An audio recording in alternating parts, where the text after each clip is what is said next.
ఇగో మూడు మూడు పైన పెట్టి కింద పెట్టి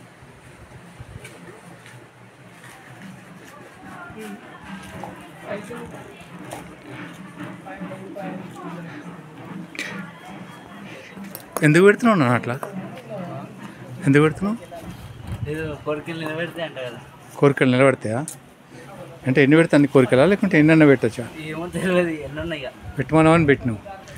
ఎందుకైనా మంచిది, చిన్న చిన్నది లొల్లి ఎందుకని చెప్పేసి ఏకదం పెద్దదే తీసినావు కదా. గట్టి కోరికనే కోరినట్టు నువ్వు, అంతేనా? నీ కోరిక నెరవేరు కాక